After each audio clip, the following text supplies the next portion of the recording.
I'm Crystal Eley, and this is The Only One. Today, I am joined by a special guest. His name is Marcus Phillips. He is hailing from San Francisco. He's a producer, a bassist, and a programmer, and so much more. But Marcus, thank you so much for joining me today.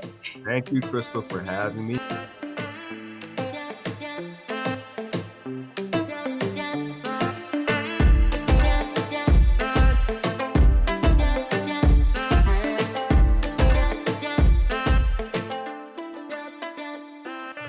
How are you doing? Hey, I'm good. I'm even better that I'm able to have this conversation. We've been anticipating this, so. This has been, we've been talking about this for a little while, since the first day we met. Since the first day we met. Let's talk about that. Let's talk about the first day that we met. So, allegedly, no, I'm playing. So what happened was, me and my bandmate, Kylie, we are in New Orleans for what event was that? What was it, like a jazz festival? I think it was jazz festival, right? Yeah. All right. So and on our off day, we were like, okay, let's go down to Bourbon Street, hang out, get a bite to eat, and just see the sights. This is what people normally do when they go to New Orleans. Yeah. And we were at the restaurant Drago's, I believe. Is that where we were? Well, so we weren't together, by the way. Like, no. I'm talking about me and Kylie. I'm talking about me and Kylie at this point. You guys. But initially, you guys were gonna go to Acme. Yes, that's right. Okay, that's right. We were gonna go to the world-renowned Acme, unfortunately, the Golf Channel. You guys took over Acme that night. Took over Acme, and I wasn't even invited. So there's that. Okay, let's just move past Acme. So we were gonna go to Acme, and the waitress and the security guard out front is like, no, they're closed for an event, special event. You guys can go down the street and go to Drago's and some other restaurants they recommended. And so we were like, okay, cool. So we end up going to Drago's, and we're sitting there, we're having conversation, and our food's coming. And I don't know about Kylie, but I notice that there's someone kind of not invading the conversation. Not invading the conversation, but just kind of, glancing, leaning in a little bit. And so me and Kylie were talking about a lot of things, but when we got to the subject of church, this person to the left of me was leaning in even more. And I was like, you must be you got to be from church. Right. Because I feel like you're leaning in on this conversation. 100%. I'll let you take it from there.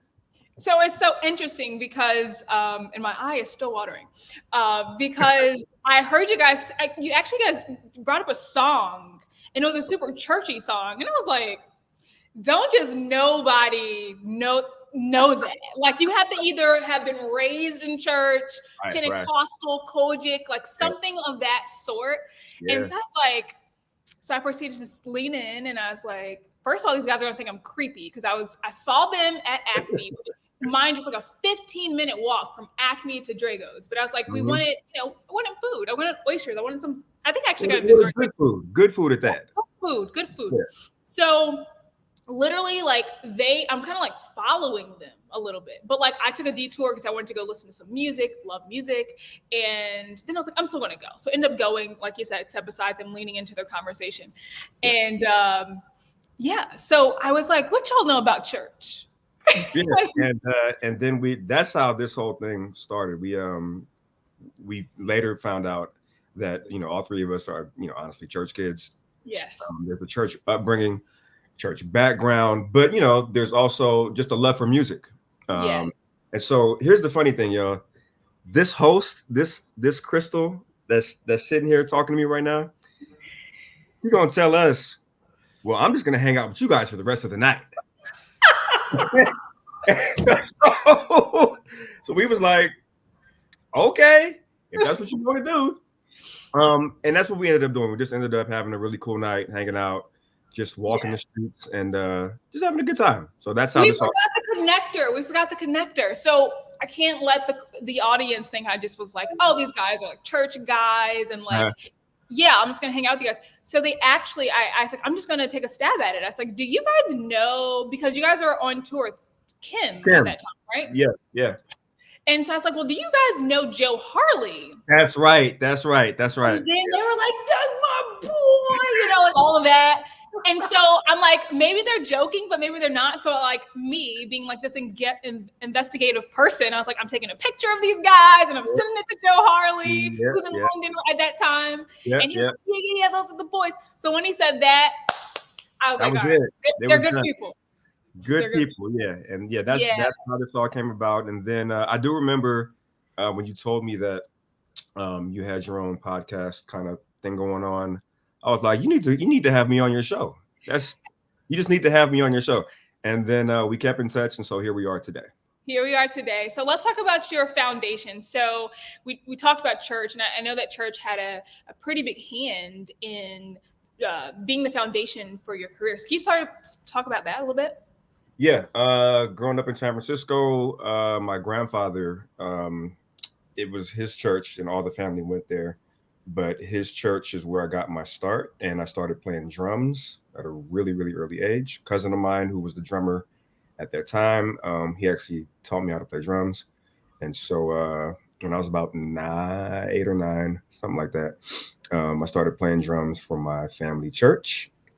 And then I wanted to go from drums to something else. So I started playing keys when I was 13.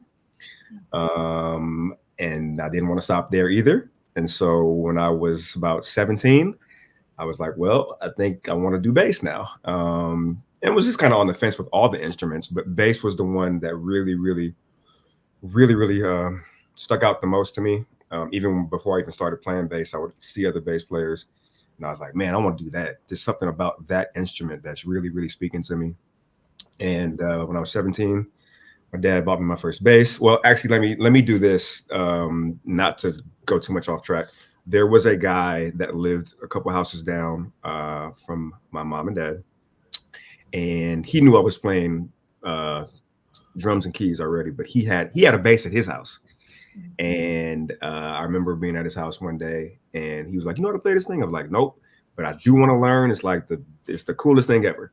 And he sits down and he shows me this bass line from Sly and the Family Stone, If You Want Me to Stay, right? Super, super well-known bass line.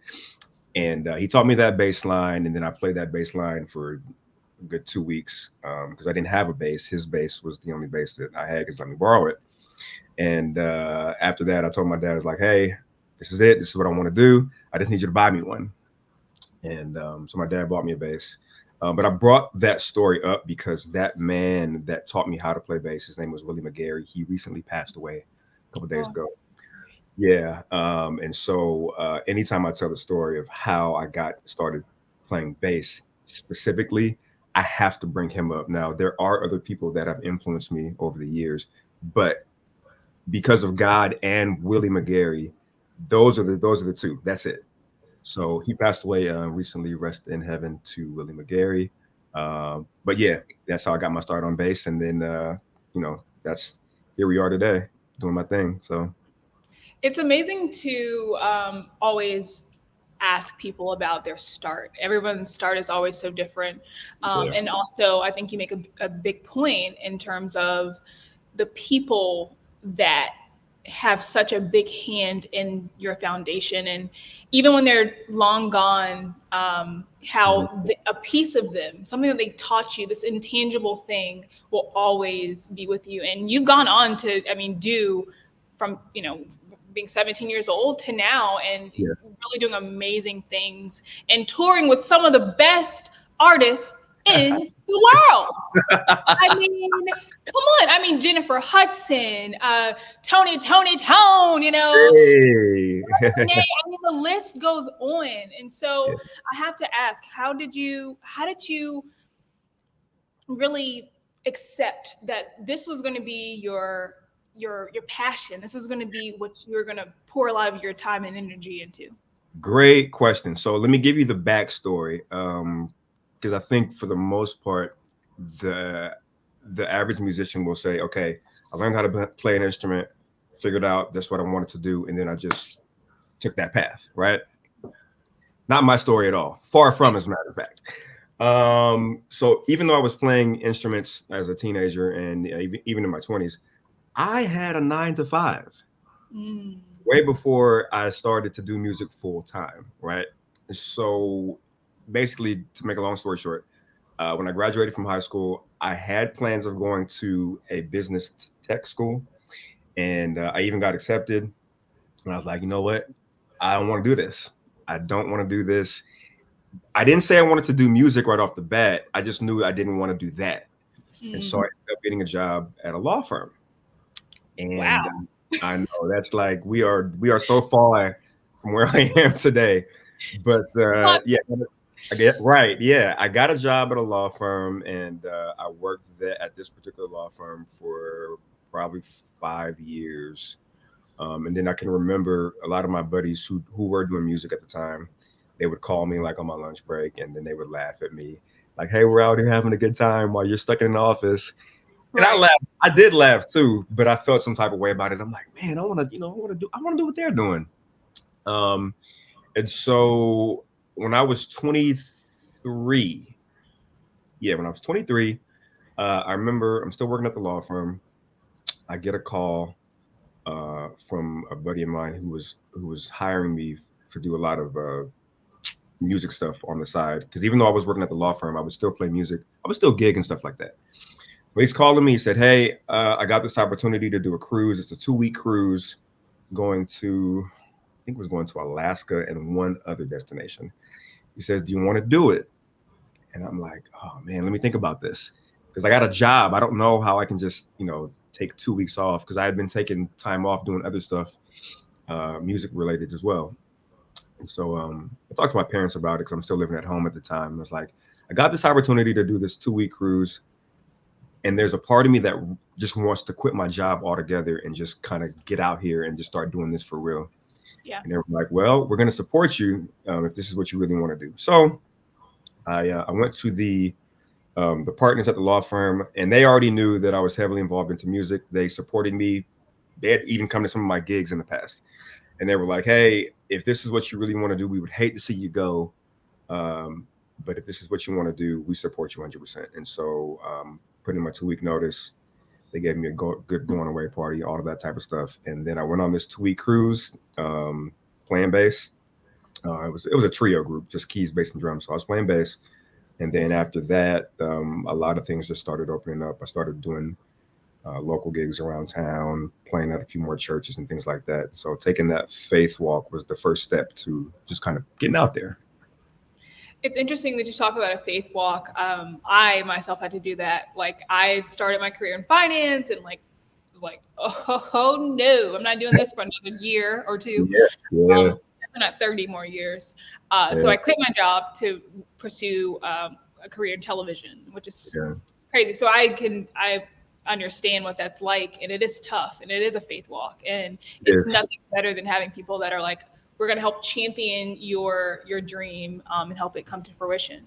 Absolutely. So as I said, you've had the opportunity to work with so many different artists. I mean, Clarkson, Campbell. I mean, these are different genres of music. So how have you diversified yourself when it comes to the music landscape?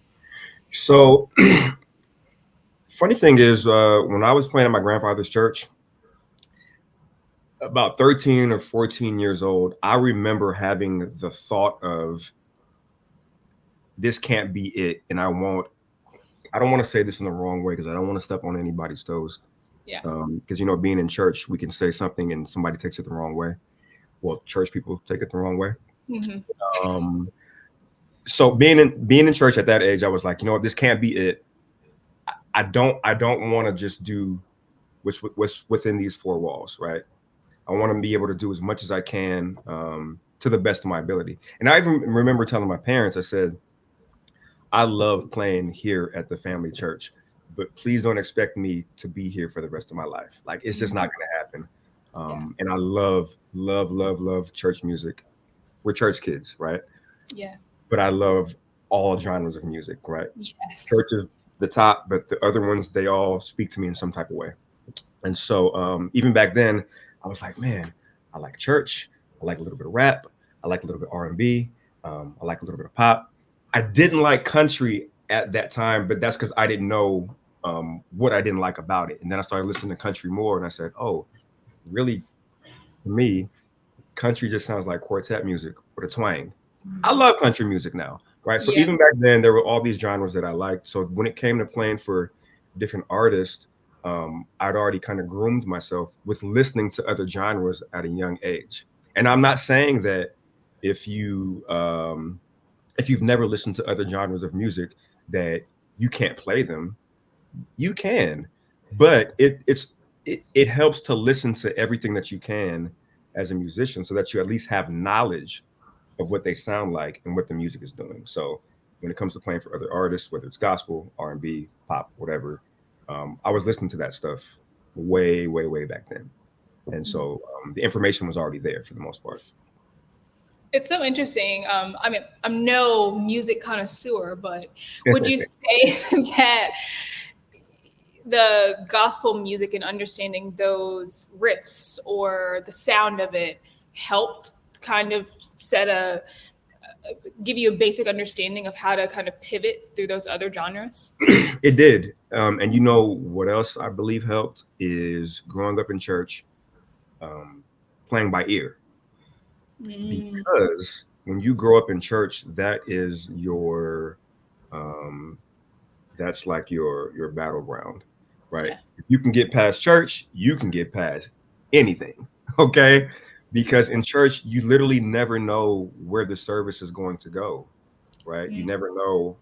It can go from really, really, really soft and subtle praise and worship to really, really high level shout music. You just never really know, right? And so I would say having all of those tests in church as a kid, and even, you know, even still today, getting on professional gigs, you're already prepared for whatever is to come. And and not to say that the professional gigs are less than church, but when it comes to the professional gigs, everything is kind of like this. Yeah. More organized. It's more organized. There's a set list, right? You already kind of know from song to song what's going on. And with church, being able to just flow in whatever service in any capacity, that kind of stuff prepares you for the bigger stage, in my opinion. Which is so interesting too, because you were Kojic, right? I grew up Baptist. Now I'm going to a Kojic church, and I've been a part of Good Samaritan Cathedral for 17 years, something like that. But I did grow up Baptist. I was gonna say, but in those Kojic churches, you could be in church for 2 hours. All day. Just say all day. Let's not even try to do hour increments. All day, but that gives you ample amount of time, you know, to learn and grow and to pivot and to just kind of adjust, because you have to do that in those settings. It's so interesting. My grandfather was a pastor, so I grew up Pentecostal, and not music related. I sing a little bit, but nothing crazy. Okay. Growing up, you had to do everything. You were you know, orchestrating. What do you call it? Haven't been there in a while. Sunday school. You know, you had to. Listen, let me tell you something. At my grandfather's church, my mom had me on the usher board. Usher board. I was doing welcomes as a kid. I was playing drums. I mean, you name it. There's like all these different things. Like I was at church probably, honestly, like 5 days a week. Seriously. Did we even go to school growing up? I'm just kind of like, I feel like most of my childhood memories. It's all church. It's all church. So even that 5 days a week, that might have been like Monday through Friday. And then at Sunday, we had 2 or 3 services as well. So it was literally just go home, go to church, go to school, grab a bite if you can, but you're going back to church. So right. That's just kind of how it went. Yeah, that's how it went. I do want to talk about some of the projects that you have worked on and are currently working on. I know you were so kind to send me one of your albums that you released last year. It's called Hymns for the Soul. And full disclaimer, I needed it. It came at the right time. I was literally I was in NOLA when you sent it to me. I was still there. I think y'all had left. But I went on this run. I went like on a 5-mile run, and I was like listening to it, and like just the beat and the way that you did the renditions on these, traditional songs. It was so moving. So I want to ask, what inspires you when you're creating these projects? So for the hymn stuff, again, growing up in church, at least Baptist church for sure, you're going to hear all the old school stuff, right? Growing up Baptist, it wasn't a whole lot of toe tapping because that's just it. They weren't doing that back then. So there were a lot of hymns that were sung, back then that were just kind of like staples in a Baptist church. And back then I was too young enough to understand what they were about or even appreciate them because you're a kid and you want to hear a toe tapper. You don't want to hear Jesus keep me near the cross at 10 years old. You don't want to hear that, right? Yeah. But so the idea that I had when I was coming up with this project, the idea was let's bring back some old school music and still stay true to what it is, but just put my spin on it, but still make sure the message is clear. Because here's one thing, excuse me, that I know about hymns, at least now at my age. Back then, I didn't understand nothing about that, right? But the reason why, and you said it, the reason why they're needed is because there's things that you will go through in life where the toe tapper might not be able to help you out that much. Yeah. You see what I'm saying?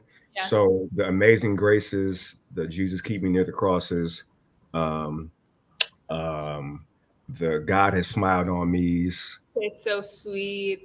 'Tis so sweet. Like you can go. Like you can go down the list of all those types of songs, and you're like, okay, you can put any one of those on when you're kind of going through something, and it's gonna resonate. Yes. And the funny thing is, after you leave the hymn, then you can get to the toe tapper. Yeah. Yeah. And you'll be fine. So my whole idea was, you know what? I love hymns now. I didn't back then, but I love them now. I just wanted to create something that would still resonate, and just put my own spin on it. That's all. Yeah. And so, you do Christian, but then you also have R&B and also some solo albums that kind of highlight you. So why is that important to be all inclusive of these different genres and just the emotion provoking music that you're creating? I feel like, and this is not just in music, this is in any profession. I feel like you got to make yourself valuable to the best of your ability, right? So in music, since we're going to highlight that, I can play bass. Gotcha. There's a million other people that can play bass. What if all the bass slots are taken and they need a producer? Okay, I can help you out there too. All right, there's a million producers. All right, well, what if all those slots are taken? You need somebody to program your show? I can do that too, right? So there's all these things that you want to kind of have your hands in, just to make yourself more valuable to the organization. Again, this is in any industry. It doesn't have to be music. It could be whatever it is. And there's nothing wrong with perfecting that one thing, but it's okay to perfect the one and then go to something else and say, hey, I want to put my hand in this too, right? Because if I'm thinking from a business standpoint, if an organization knows that I can do all of these things, more than likely that'll help me out in terms of going a little bit farther with the company. You see what I'm saying? 100%. I want the company to look at me and say, he's just not this. This, and that. And funny thing is, there are some people and artists that only know me for playing bass. Okay, that's cool. I just had a hand in programming Ledisi's Good Life tour, right? Funny thing is, and I've worked with Ledisi in the past for a bass player, but the way that me and her were communicating had nothing to do with bass playing. It was just show programming. And then there are some people who I've done production for. They don't call me for bass playing or show programming. So I'm just saying, there's you can have your hand in a few different things, just to make you a little bit more valuable. That's all. That is so important. I think that, wow, like that's great, because I feel like some people are okay with being like one dimensional. Yeah. But being multifaceted, to your point, is really what makes you marketable and makes you like people want people that can do multiple, like various things. They How do. are you adding value is really, because if that one thing, let's say the producer stuff doesn't really work out well what else can you do to kind of still stay in it? And some people like want to focus on one thing, but I don't know if that's the best thing to do. So I love to hear you say that. Like that's gold. That's literally gold. Yeah, there's nothing wrong with, kind of having your hands in a few different things. Like you said, just to be more valuable and have people, they can call on you for multiple things. Yeah. 100%. Yeah. So I wanted to hear about what life is like on the road when you were on tour and traveling all over. How do you balance home? You have a daughter. She's so beautiful. I got my daughter and my son. I got both. And your son, yes. So how do you navigate all of that? Oh man, it is not easy. Going back to the support thing, it helps to have the support. In terms of me traveling, I've been doing that for, man, I don't know, some 20-something years now, I guess.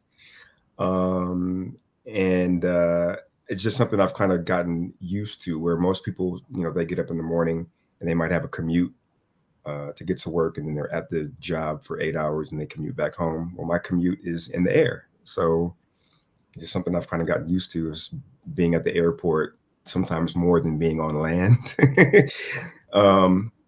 So that's that part. But it does help to have, I got my parents' support. The mothers of the kids, 2 kids, I don't really get any backlash for traveling too much, so they help out as well. And then there's other friends and family members, just to have a good support system when they know that you got to go to work. You can't beat that, right? So it's not always easy though. Sometimes, I always miss my kids.